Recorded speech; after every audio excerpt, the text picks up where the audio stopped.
Welcome, welcome everyone. As we're all getting ready to start this webinar at 2 o'clock, our Make NASPO Work for You. We are so excited to have everyone today. We're going to get started here in just a few minutes. I want to give everybody time to get in here and get settled.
Welcome, welcome everyone to the Make NASPO Work for You, an Introduction to NASPO Resources webinar. We're going to give everyone just a couple more minutes to get in here and get settled, and then we'll go ahead and get started.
All right, everyone. Welcome so much today to our webinar, our Make NASPO Work for You, an Introduction to NASPO Resources.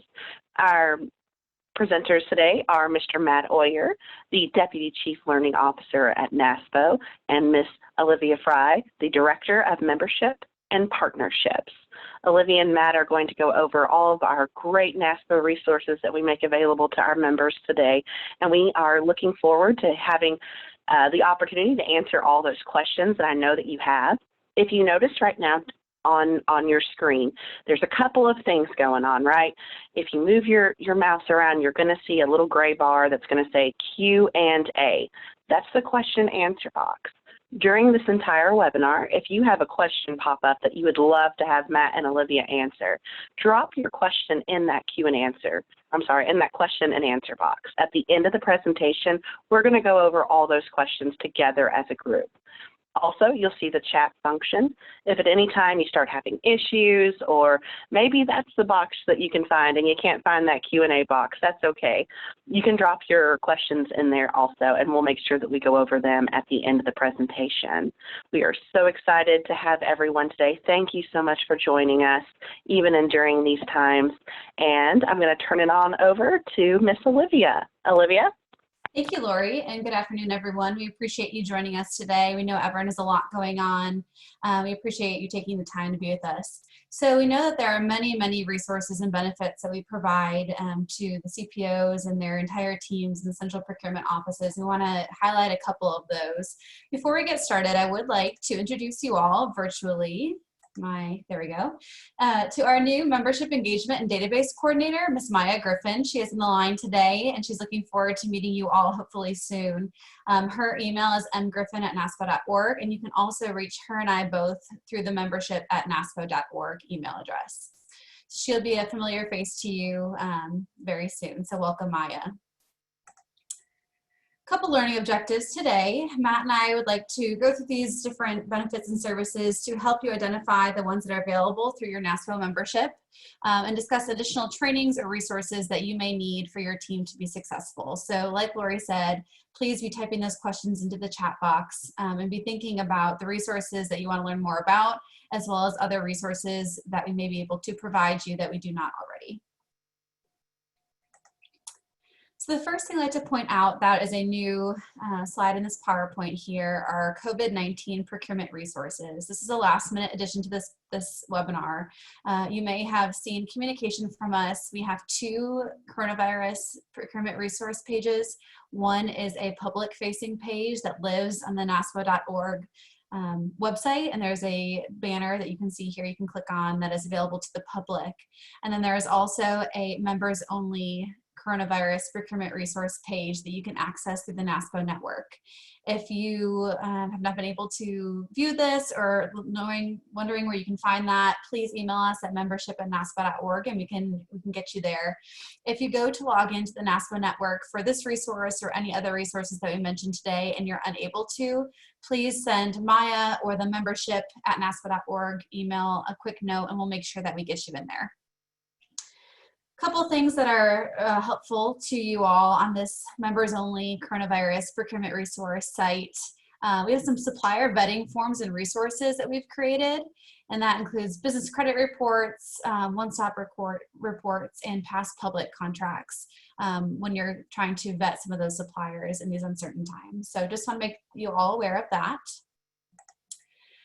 So in terms of member benefits, where do I begin? You may feel overwhelmed if you're new to NASPO or if you're kind of just getting re-energized with NASPO.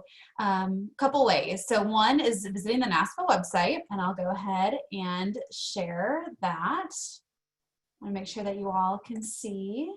I hope you all can see my screen. Okay, this is the NASPO main page, and here's that banner that I mentioned, the COVID-19 procurement resources. If you click on this, you'll be able to get access to the public-facing page. A couple other items here I want to draw your attention to. You can view the NASPO Value Point website right here through the NASPO homepage. Matt will talk about in a little bit Procurement U and all of those resources, as well as Research and Innovation, all of those resources. You can view state CPO staff and supplier information through this drop-down and a whole host of other information, including our NASPO events, leadership, staff, things like that. And one thing that I want to show you all, if you're not aware, there's a direct link on the NASPO.org homepage to the NASPO Network, or online communication platform. So this is the main page here. And like I said, if you do not have access to the NASPO Network, please let us know and we'll get you logged in there. Through this square banner ad, you will see our members only coronavirus response resources. You can access that here. A few things that I want to draw your attention to in terms of the NASPO Network, that it's a wonderful, wonderful resource. We've seen tons of messages coming in from all over the country, sharing resources. from your colleagues from state to state about coronavirus and other resources. I want to bring you to your community dropdown. This is an example of where you will go to find some of those messages. The All Members group is utilized quite a bit, and this is all NASPO members. So you'll see staff in here, you'll see CPOs in here, you'll see trainers in here, you'll see everyone who is a NASPO member in this group. So you'll see that here as an example.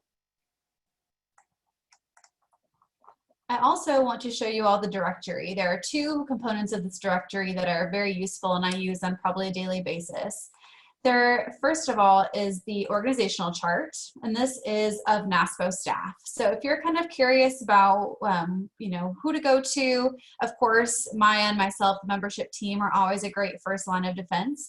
But if you're looking for someone, maybe the finance team, you can kind of find the org chart here. And this is a fairly new resource for you, but it's a great interactive map for you to look at. So that's one if you're looking for a specific NASPO staff member. If you also go to the directory and go to member directory, this is one that I use constantly.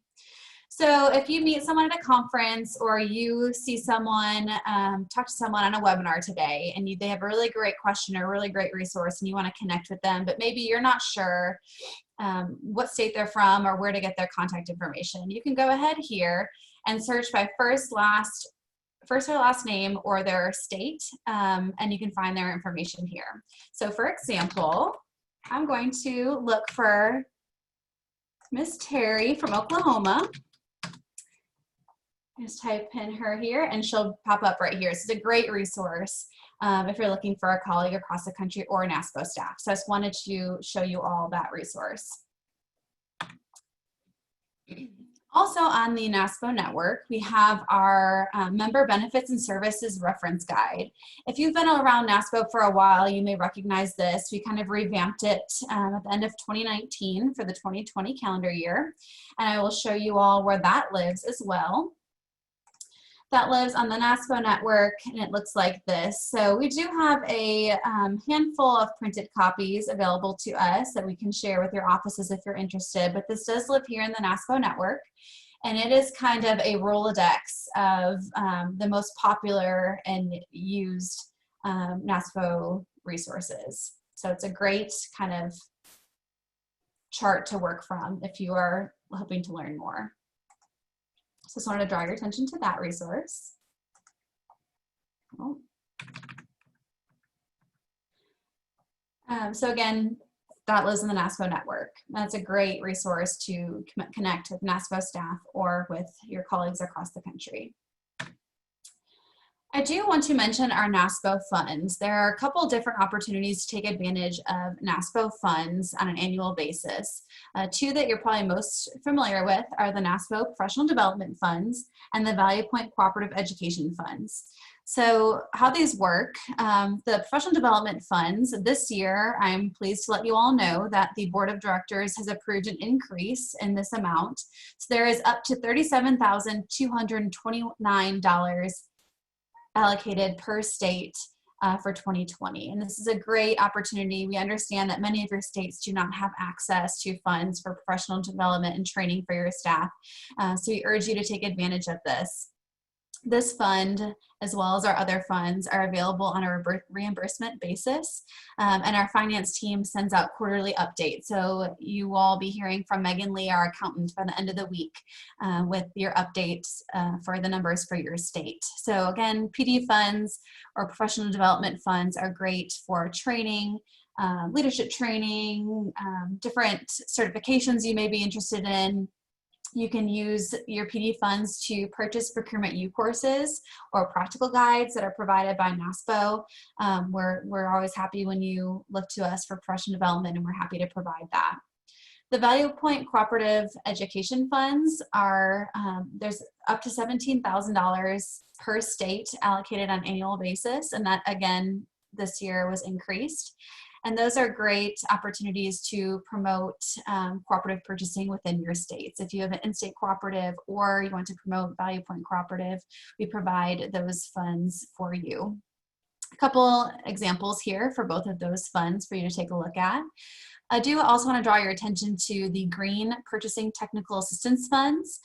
there is a pot of money, I believe it's $100,000 this year, that states are able to apply for up to $10,000 per state for green purchasing projects. They support states in development of your sustainability policies, programs, resources related to environmental, social, and economic issues. And unlike the PD funds and the cooperative education funds, there is just one pot of money, and once it's gone, it's gone.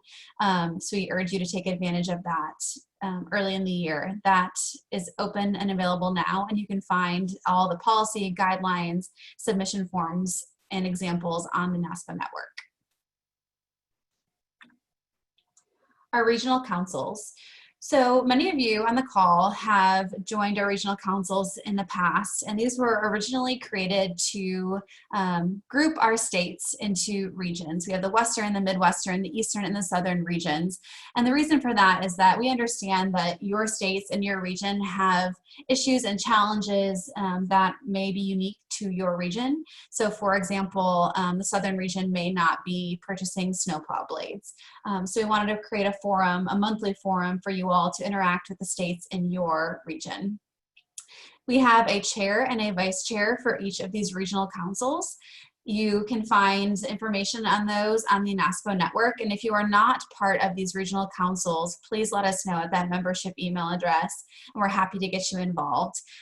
We provide updates in terms of NASPO events and research and things going on from the staff side, but really, especially this year, we've done a push to create these and make them more of a discussion-based forum for you and your colleagues in your region. So really robust discussion, really nice job from the chairs and the vice chairs this year, and we're really happy about how those are moving on. So again, if you are not part of the regional council calls each month, please let us know. I do want to make a note that due to coronavirus, and we are having a weekly coronavirus national call, the April regional calls have been canceled. So if you decide to join us, we hope that you will starting in May. I'll now turn it over to Matt, who will talk about research and innovation. All right, thank you, Olivia. So I'm going to talk about the resources available through the professional development teams in general. In my role as the Deputy Chief Learning Officer, I work with our CLO, Diane Lancaster, in leading our 4 different professional development teams. So that includes Research and Innovation, Procurement U, Academic Affairs, and then our conference educational programming for all of the sessions at our conferences. So today I'm primarily going to talk about some of the resources available through Research and Innovation and then Procurement U. And I'll actually go to the website here in a minute to show you where some of those are. Starting with our Research and Innovation team, led by Rebecca Montano-Smith as our Director of Research and Innovation. This team does a lot of different things, and I've got a bunch of them listed up there for you. I won't go through all of these, but just to kind of hit on some of the highlights. This team is really responsible for providing different types of resources, information, survey data out to you all on all the different topics and issues that you're dealing with. The team does that through a variety of ways. One of our main avenues for collecting that information and then determining what we're going to be able to provide to address issues or to address topics is the top 10 priorities. You may be familiar with the top 10. We've been doing it for about 5 years now, and we send out a survey to the CPOs of all the states in November of each year to see what are the key priorities going into the new year for them.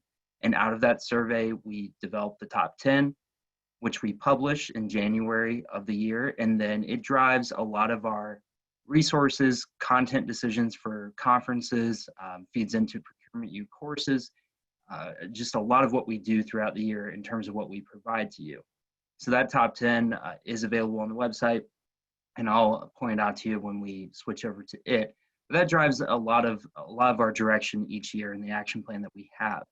As part of that, we're also constantly interacting with the membership, with you all, whether it be on the network or through conferences or through work groups and focus groups, to really figure out what are you dealing with and what information or resources do you need.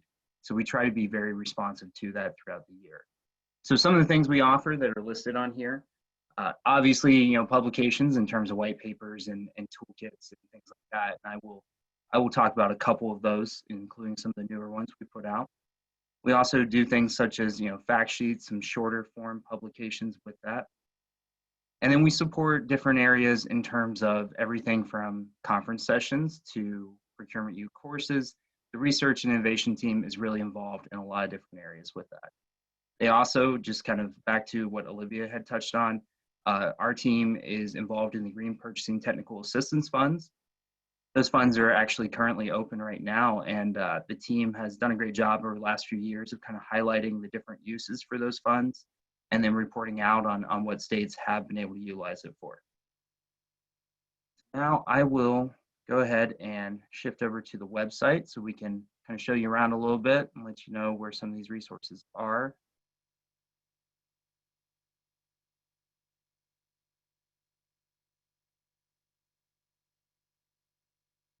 All right, so here on the main page of the website that Olivia showed you, you can begin by going to the Research and Innovation tab here.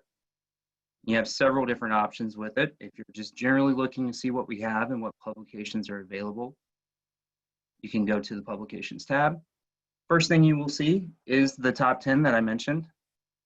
And here's the top 10 priorities for the year, so definitely something to check out. I know I have a copy printed off on my desk and keep it there to just kind of refer to, but also a good resource for you to share within your office or share with other folks that you may work with. But as you go down through here, you'll also see some topical tabs over here for different resources as well you can access.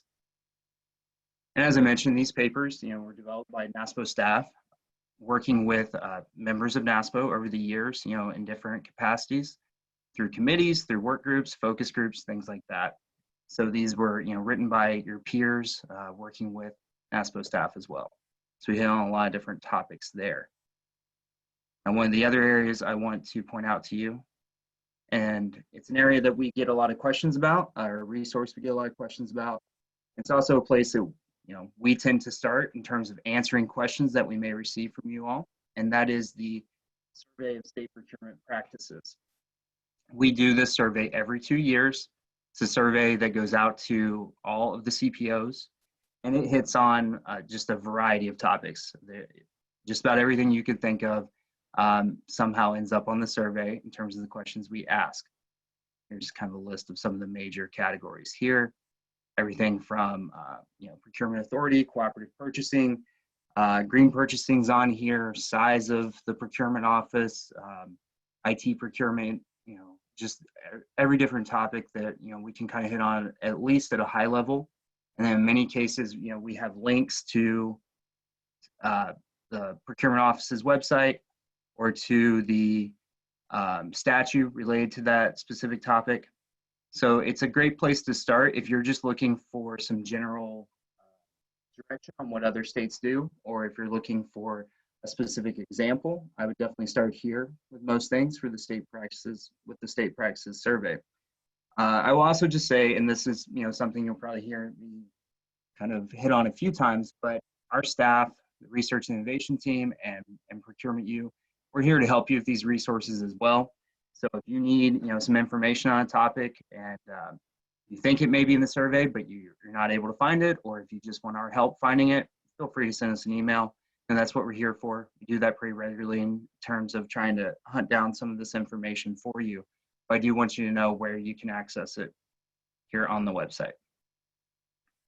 A couple other things under the tab here just to point out for you. We have a separate tab for some of the guides and toolkits. I will talk about those in just a second.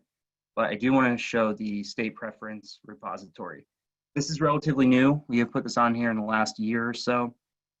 You can kind of navigate through it, but it primarily focuses on state and local preference and reciprocal preference as well, and has a listing of each state's statutes or what they have related to preferences. So this is something we're continuing to update. It's an ongoing resource that we have developed and kind of taken over to keep going in the future. But somewhere, if you're trying to do some research on that or you need a resource, good place to start there. I will also, while I'm here, and I will talk about it in just a few minutes, Procurement U. So Procurement U has a tab up here as well. You can access to see what courses we have available here on the website. You can also access our LMS through the link on the website as well, which I'll kind of talk more about the LMS and what's available there. This is one place you can go to here. We also have a tab for certification and the different things that we do to support UPPCC and certification for our membership here. So another good resource just to be aware of. We also have a page for our higher ed initiatives, and as well as our internships and our internship toolkit that we have here. Right, and now I'll navigate back to the PowerPoint.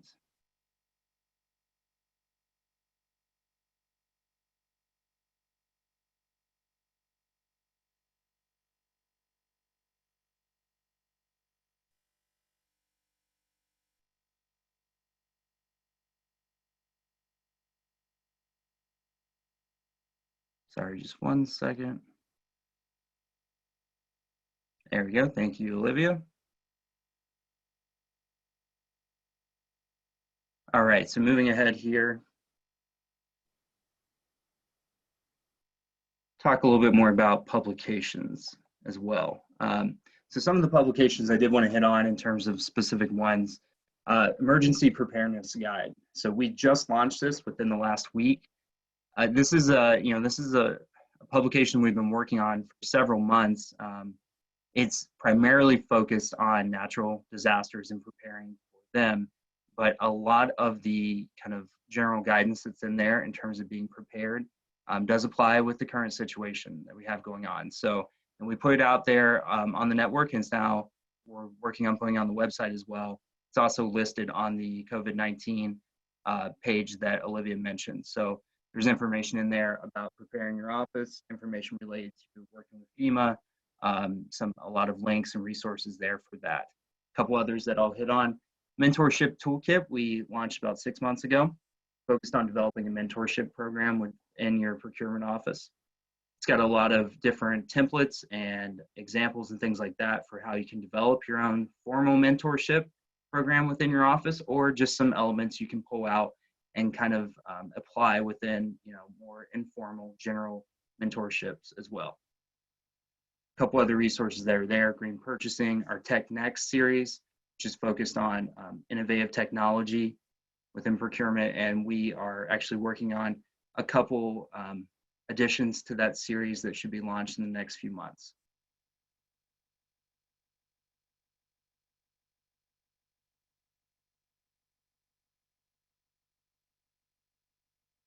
Okay. And we will touch on the practical guide just for a minute. Want to make sure everyone is aware of it. So you can purchase the practical guide from the NASPO.org site. The practical guide is NASPO's textbook. Our latest edition came out last year in 2019. This is the third edition that we've done. This textbook, really is, one of the only textbooks out there focused on state and local government procurement. It was developed by NASPO staff along with a whole host of NASPO members and other procurement professionals as well.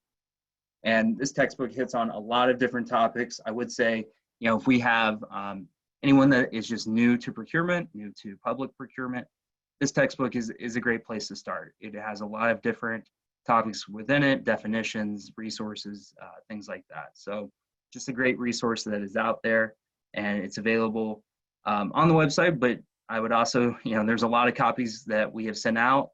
Each CPO should have a copy. So there's probably one floating around your office as well. You should be able to access. And then our Procurement Pulse blog. So the blog has been around for about 2 years since we launched it.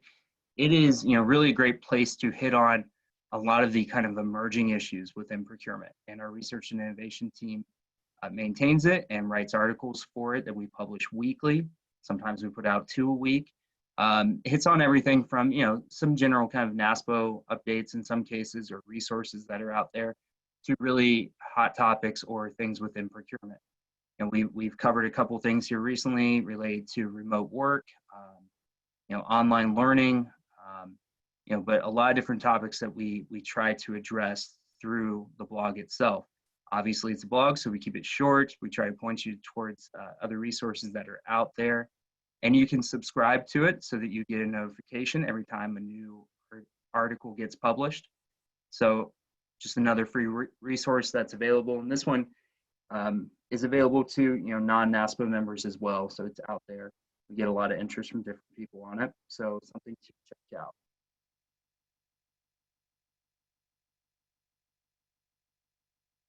All right, so one thing I did want to talk about, I want to talk about the market research tools that are available through NASPO. So you may be aware of these. GovWin and ProcurementIQ are the two subscription market research tools that NASPO provides to members. And I will talk about each of them here in a minute, but I will let you know, Kevin Miner is the staff contact for both of these right now. So if you have questions or if you are looking to get into these, you can reach out to Kevin and he would be happy to tell you about what they have available, how you can get into them. As I'll touch on in a minute, Kevin is also our contact if you'd like to set up a training on either of these tools as well. So ProcurementIQ. ProcurementIQ, we have had this subscription for about 4 years, and it is focused on market intelligence, just in terms of what is available through ProcurementIQ. It hits on a lot of different commodities and services and everything from just the general market information that is out there on that area to getting into some specifics related to RFP elements, negotiation questions, items for developing a scope of work, and really hits on just kind of giving you a report related to the commodity or service that you may be looking at. So there are thousands of different reports and items that are in there that you can access. And again, you can get access to this. Each state has the ability to get in there and access it. I know we have pulled some resources from it here in the last couple of weeks related to the different work that you all are doing right now with COVID-19, and we've added those to the website and the page that Olivia had mentioned. But ProcurementIQ, they provide great service in terms of kind of working with us to help tailor towards the needs that you all have. We are happy to set up trainings related to ProcurementIQ. So if you're just new to getting into this, if you have folks in your office that are new to it, you can set up a training with one of the ProcurementIQ representatives, and they can walk you through how to access different things. So here's a list of some of the other items that are covered underneath the reports. We generally do a couple of webinars each year that hit on the high-level ProcurementIQ, how to get access, but we're also able to do state-specific trainings as well. And Kevin Miner is the contact for those trainings. We also have our ProcurementIQ representative, Kayla Dre, here, and her information if you have specific questions related to it, or if you, do not have a login and have not gotten access to ProcurementIQ, you can reach out to Kayla, and she will walk you through it, and she'll verify that you're a NASPO member, et cetera, and get you access as well. So the other resource is GovWin from Deltek.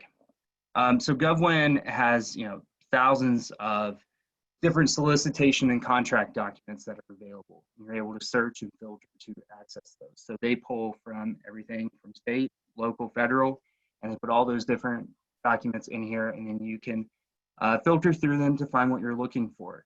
We've been using this a lot lately, and I know a lot of you have, in terms of finding just different documents that are out there for commodities and services to be able to pull information for solicitations or just to compare on different items, or in some cases even to identify potential suppliers that are out there for a specific commodity or service as well.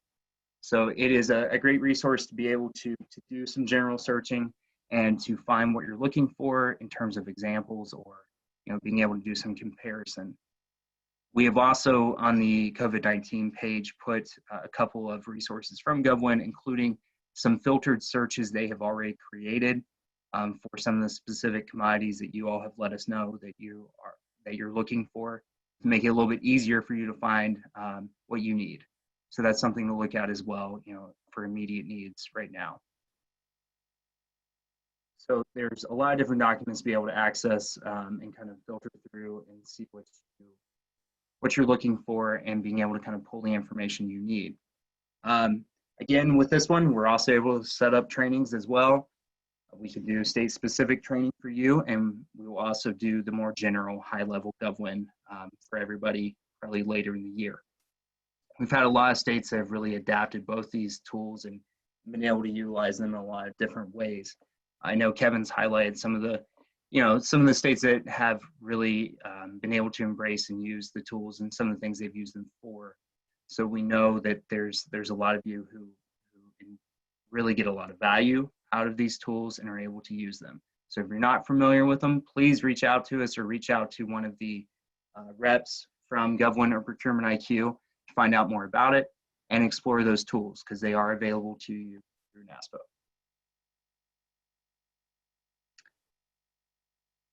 All right, so now I will move into talking about Procurement U. I showed you the tab on the website so you can see some of the different resources and the full course list there if you would like to go and check that out. But I'll talk a little bit about different things that are provided through Procurement U. So Procurement U is focused on professional development and learning, everything that kind of falls under that, as you can see from the list here. So we do have online courses. I'll show you couple of screenshots of one of them, talk a little bit about the courses we have available. But we have online courses through our LMS. We also do live trainings at conferences, NASPO conferences throughout the year.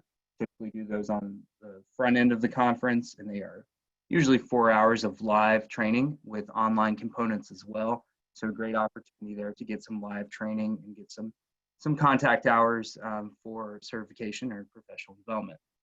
We also support the trainers. We do this in a variety of ways. So I don't know if we have any folks that are responsible for training or coordinating training, but we provide a number of different resources through this as well, including our State Training Coordinators Conference that we do every other year, where we bring together all of those trainers to talk about everything from instructional design to working with SMEs to creating engaging live training. We hit on lots of different learning related topics there. We also have a community on the NASPO Network, as Olivia mentioned.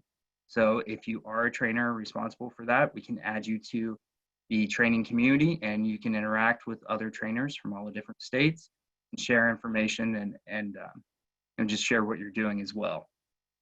We've got a few other resources too that we have developed through the State Training Coordinators Conference, including examples from different states on trainings and topics that they cover as well. So again, if you're responsible for training, feel free to reach out to myself or procurementu@naspo.org, and we can get you connected with those resources. In addition to some of the areas that are on here, we do have the higher education initiatives that are part of Procurement U. I won't go into a whole lot of detail on those on this webinar, but Olivia will touch on the internship program here in a minute. But we do work with several supply chain management programs at universities across the country. And we're working with them on a variety of different things, from internship programs to attending career fairs, to working with them to develop public procurement courses or programs at their universities as well. So we work with them to develop different things that support the public procurement profession as well. And I'll let Olivia talk about the internship programs here in just a minute. Thanks, Matt. So Matt graciously let me take these couple of slides because I was formerly your academic affairs manager working with our internship program and higher education efforts.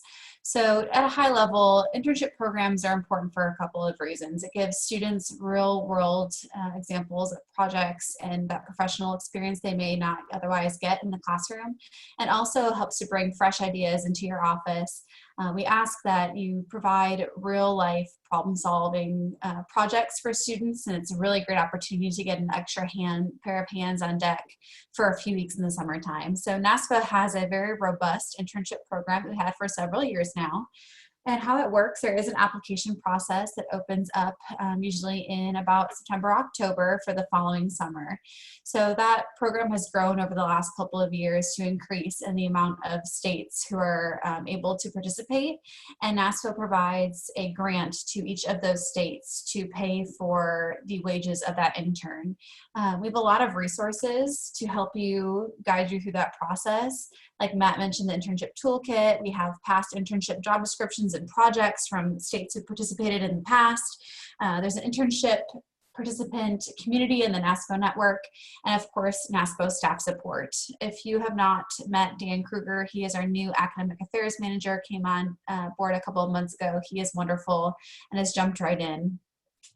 Here is a visual representation of how our program has grown since the pilot program back in 2017. Unfortunately, the 2020 program has been halted due to coronavirus. So those states who are participating in summer 2020 really were in the process of already interviewing and getting ready to select and hire students. So we have given them the option to roll over to summer 2021. So that's how that'll work for next year. But if you're interested in having an internship program in your state, we have a lot of resources. And even if you're not ready to participate in our program, we're happy to help you get set up in your own office. Our program is meant to be a model to participate in once or twice and then be set up with the tools and resources that you need to keep that program going in your state. So ideally, we'd love to see all 50 states and DC with robust internship programs, starting with working with us and the NASPO staff and our academic partners, but then being able to keep those programs going outside of the NASPO program. I'm happy to answer any questions about that later on today and connect you with Dan Kruger, our new academic affairs manager.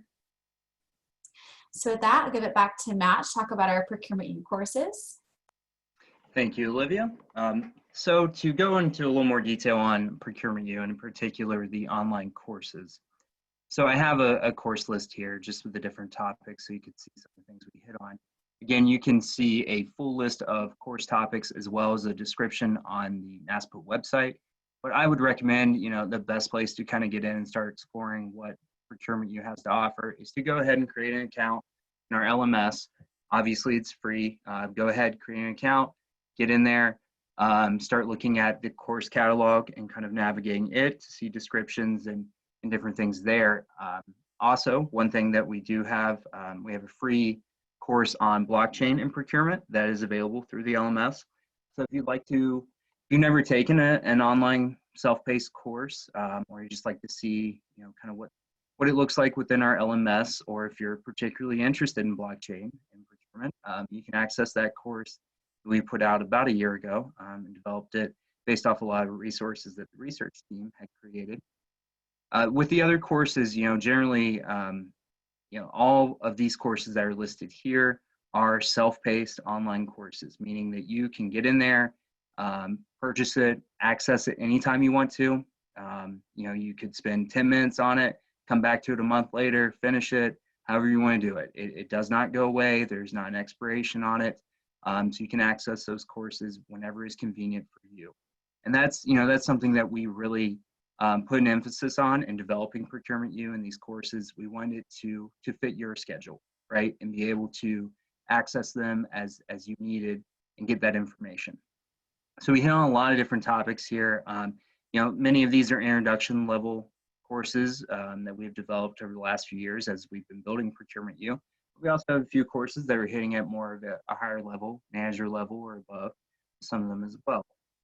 We're constantly creating courses and working on them. We've got some courses that will be coming out later this year on a number of different topics too.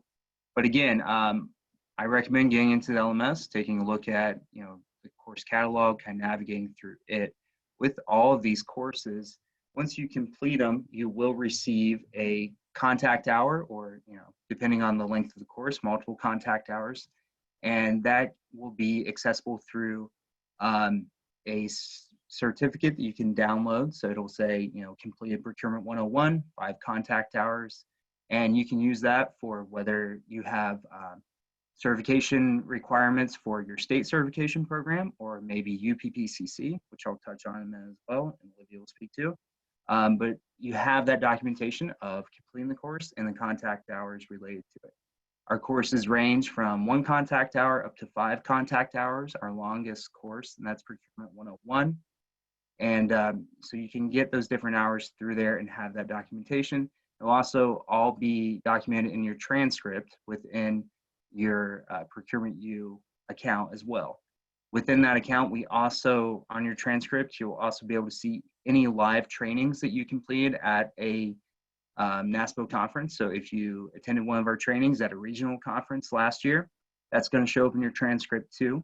So that makes it easier, again, to keep track of all those hours. And if you are applying for certification or recertification at some point, you can access that transcript and have those different hours in there. So just something to keep in mind. I'll kind of navigate here to show you one of our courses. Just a screenshot of it. This is from Procurement 101. Going through with Procurement 101, I mean, it's truly what it sounds like, right? It hits on all phases of the procurement process, hitting on at a very introductory level. With all of our courses, this one in particular, we try to put as many examples as possible from other state procurement offices, as well as, in some cases, local or federal examples. So we're trying to give you links to different websites, different statutes or templates and things we've been able to find to add to just the learning environment and adding to the different resources that we're able to include within the course. We also try to make our courses as interactive as possible. So almost all the courses have narration. Many of them have video. Some of them have podcasts or audio recordings in there. We also have activities and exercises. And then all of the courses that offer contact hours do have some form of assessment. So in most cases, it's a 10 to 20 question multiple choice question exam at the end of it. And there's also knowledge checks throughout the course, just to gauge your knowledge and help reinforce learning as well. And if you don't mind, I'd like to add that this slide here, that this Procurement 101 course, this slide is from, is a great resource for new staff. All of the NASPO staff that are new and come on board take this as part of their orientation. We urge you all to use this for your interns or maybe just people who are new to the public sector. It's a great training tool as well. Yeah, thank you, Olivia. On that point, I know we have had a number of CPOs over the years who have purchased a Procurement 101 course or a few of our Procurement U online courses to give to new staff and kind of had those ready for them when they walked in the door, to be able to take some of that basic knowledge. Because as I touched on, with these courses, that's our focus. We're hitting on public procurement, state procurement generally. Obviously, we can't teach everyone how to do procurement in your individual state, right? I'd end up doing 50 different versions of the course. But what we're able to do is to lay that foundation on these procurement topics and give you lots of examples so that you can build off of that with your own state-specific knowledge and state-specific trainings.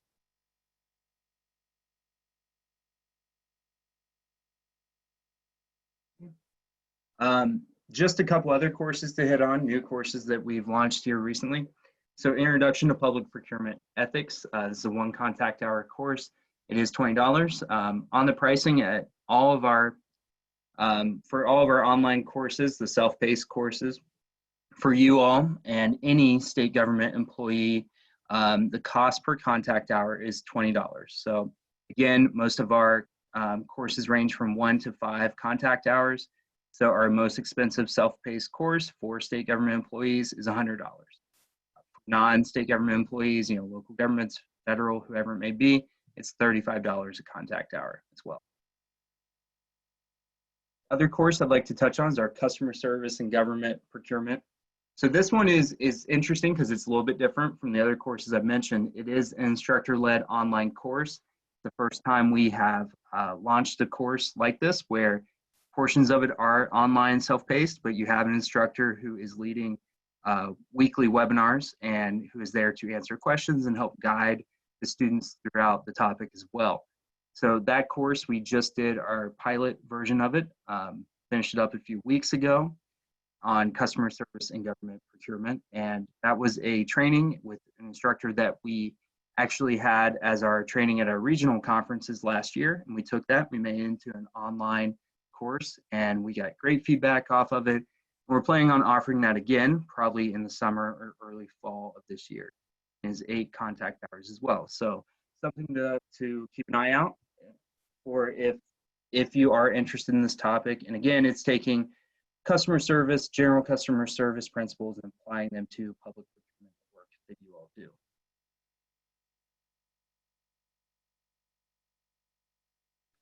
All right, I'll hand it over to Olivia to talk about UPPCC.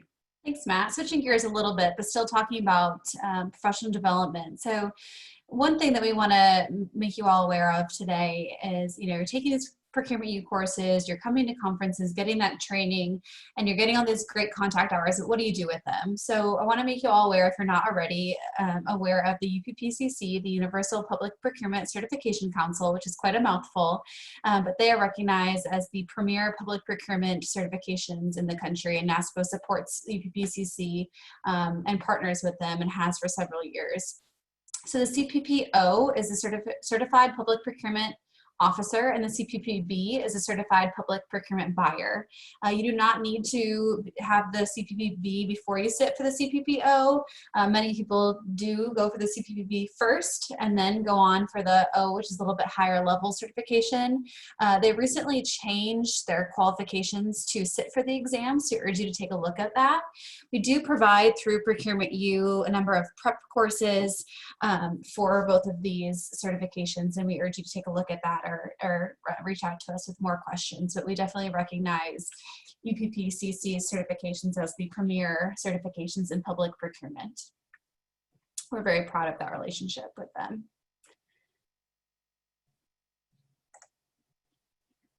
There we go. I want to let you all know that we have almost 10% of our total membership who is certified through UPPCC, either with the CPPO or the CPPB. NASPO provided over 185 contact hours in 2019 alone, and that includes conferences, prep courses, online courses, webinars. And while this webinar is not eligible for contact hours, a majority of our webinars that our research and innovation team hosts throughout the year are eligible. Like Matt mentioned, we have 12 online self-paced courses, and we have more than 10 conferences every year that provide contact hours. So great opportunity to take advantage of an opportunity for professional development and help you in your career as a public procurement professional. I'll hand it over to Matt to talk about, oops, here we go, back here. Talk a little bit more about the prep courses. Yep, thank you, Olivia. So as Olivia mentioned, as part of our support of UPPCC and our support of you all who are interested in obtaining one of those certifications, we do offer prep courses. So these prep courses are offered twice a year, once in the spring and once in the fall, prior to the exams leading up to them.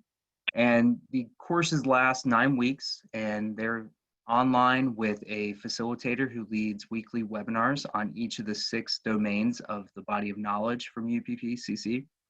And these courses are really focused on, allowing someone to choose the way they want to prepare for the exam, right? So every learner is different.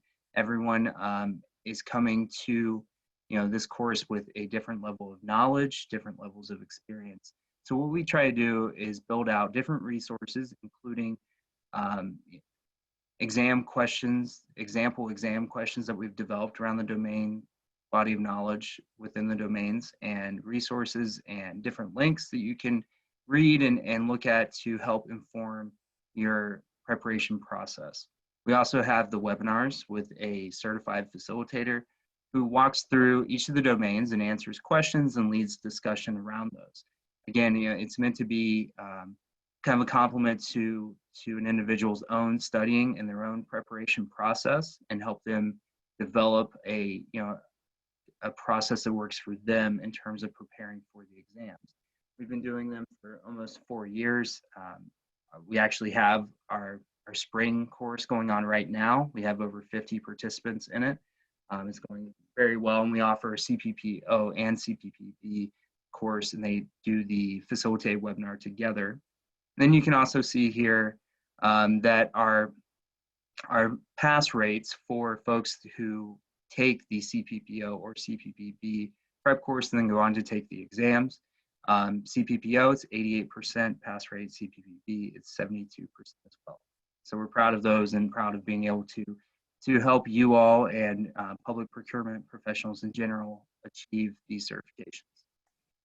One thing I'd like to add, Matt, you may have seen, if you are on the NASPO Network, a post come through about the job task analysis survey that UPPCC has open currently. Even if you are not certified by UPPCC or any other certification body, if you are a public procurement professional, or of course everyone here qualifies, or any of your colleagues in the local government, we urge you to take a look at that survey. UPPCC is in the process of revamping their exam, and they want all the feedback that they can get. So you can find that in the All Members community and the NASPO Network. We appreciate you all taking that. Thank you, Olivia.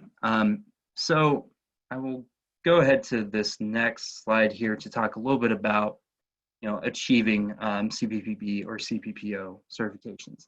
So if you are interested in one of these certifications, I would say the best place to start is to go to UPPCC.org and read through the eligibility requirements and look at the different information about the exam itself, the body of knowledge, and just start there. We do have a page on our website that links out to UPPCC's website as well, but begin to look through that and kind of see if it's right for you and if you're currently eligible or if you will be in the future. But one thing I did want to talk about here is we've talked about Procurement U Courses, we've touched on the live trainings that we offer and the prep courses as well. I just want to show you, this is an example.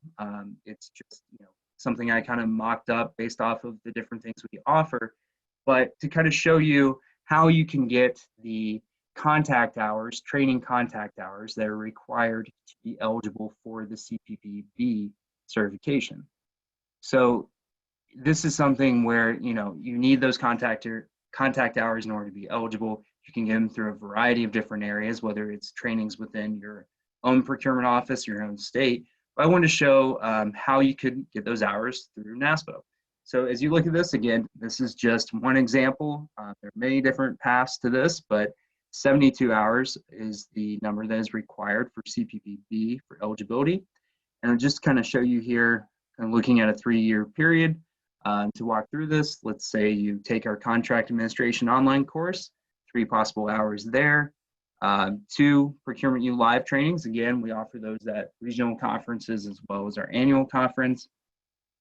12 potential hours there. Our prep courses, our webinars, which we do regularly, and we're trying to do a webinar a month this year. We offer those through Procurement U and Research and Innovation team. Our regional conferences, by attending those, you can get contact hours as well. Going to one of our REACH conferences, which we do every other year, alternating with the regionals. And then Procurement 101, 5 contact hours there as well. So, over a 3-year period, potentially, with these different areas, you could have 72 hours. And again, that's not counting trainings you may do in your own state, webinars, trainings you may get through other organizations or other associations. But there is a path to be able to achieve this, and I just wanted to kind of highlight that and walk through it. And that's all I had. Olivia, anything that you want to add?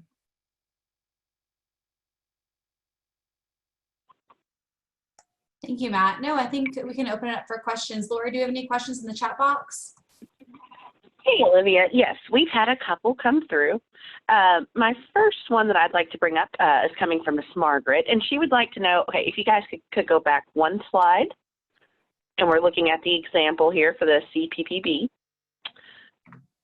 On there, we have our 10 free or the 10 webinars listed. Margaret would like to talk about where exactly can she find those webinars, and how does she find out that they're going to be happening? Sure. So I think I can answer that one. So our webinars, we communicate them out in a number of different areas. So there is a tab on the NASPO.org site underneath Research and Publication where we list out the webinars and put the registration information there. So you can always go and check there. But we also send out notifications, typically at least a month prior to a webinar through the NASPO Network, in the NASPO Bulletin that's sent out through email, We typically announce those on the regional council calls. So we try to get that information out there as much as possible. But you can always check the .org site under that tab and see if we have any coming up.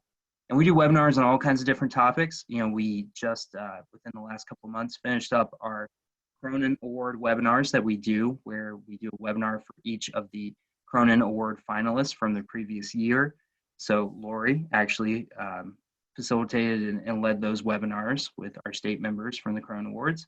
And then we hit on lots of different topics. Right now, we're looking at addressing some of the other topics for the rest of the year. We've got a couple of webinars we're working on, hopefully for April and May. So you should see communication coming out through network, through the bulletin, those different areas here within the next few weeks, hopefully. Thanks, Matt. I have another question that is coming from Catherine, and this is, I really feel like it's probably going to be one for you to answer. So Catherine took a class through Chemeketa Community College, and she was wondering, how does she go obtaining the CPPO credits from taking the course? And maybe this is a good time for us to touch on, if we have members that are participating in things to obtain those CPPO or CPPB credits, how do they go about getting their actual certification? What does that look like? Sure. So just starting with this Chemeketa course. So with this Chemeketa course in particular, and for everyone else, just to have a little bit of background on this, NASPO did fund many scholarships for for public procurement online course through Chemeketa Community College in Oregon. We've done that the last couple of years and opened that up to NASPO members to participate in that course. So in terms of kind of getting the required documentation for contact hours for that, the best place I would say generally in terms of knowing what you need documentation wise is to go to UPPCC.org and look at their eligibility and application process there to see the actual requirements. Now, for course completion, I would think for a course through a community college, they'd be looking for your transcript or some type of documentation you actually completed the course and being able to submit that. But UPPCC actually has a portal on their website that you're able to create an account in, and you can add your different contact hour documentation and your transcripts to it. So you can track your progress towards being eligible as well. So you can upload those things. And our Procurement U courses are actually in their tracking system where they're already listed there, and you can upload the certificates I mentioned. So that would be kind of the place to start. I'm happy to follow up with you afterwards, or you can reach out to Dan Kruger, our academic affairs manager as well. But we'll make sure that you're able to get that documentation and then get it submitted. Matt, I've got Catherine's name noted down, and I'll make sure that Dan is going to follow up with you, Catherine, to make sure that we get you exactly what you need. Olivia, I have one last question, and I see that you kind of answered it in the question and answer box, but I think this would be a good question to kind of end the webinar on. Sure. Let's say, Olivia, that I am a new NASPO member, whether I'm a CPO or I'm new to the Central Procurement Office, and I want to be involved in NASPO and get involved in NASPO. What kind of steps would you recommend that they take? Thanks, Lori. So when we have new CPOs who come and do NASPO, they're our primary members. So we make sure that we set up a welcome call with them to make sure that you're set up in the NASPO network, you're aware of some of these resources. I know Sherry from Colorado is on the webinar today. We appreciate you being here. Anyone else who's new to NASPO, this is a great first look and first step into the world of NASPO. So with our new CPOs, we track that as best we can and set up those calls. We try to give you a couple weeks to get your feet wet in your day-to-day job, but then like to reach out and set up that call to provide those resources. We hear about new members or new procurement staff to all of your offices through our CPOs and just your colleagues who let us know. So once we hear that there is a new procurement staff in your state, we set you up with the NASPO Network and kind of go from there. We don't want to overwhelm you. We're happy to provide resources in terms of Procurement U courses. We're happy to sit down with you and walk you through how to utilize the NASPO Network, whatever you need. We don't want to be too pushy, so we kind of sit back and offer the help, but we're not going to force you to sit down with us, but we're happy to have a call, Maya and I, to sit down with you and walk you through any of these resources or just how to better get involved. Great question. Thanks so much, Olivia. And thank you, Matt. Thank you both for joining us today and for giving us this great webinar presentation on all the wonderful resources that we make available to all of our NASPO members. To all of our attendees today, thank you so much for joining us. I hope everyone has loved this last hour, and we look forward to seeing you during our next webinar. And as Matt said, make sure that you're watching the NASPO Network, you're watching our communications coming out for us, because we're going to have some great stuff coming your way. Thank you, everyone, today for joining us, and everyone have a great week. Thanks, Lori. Thank you. Stay healthy, everyone. Bye-bye.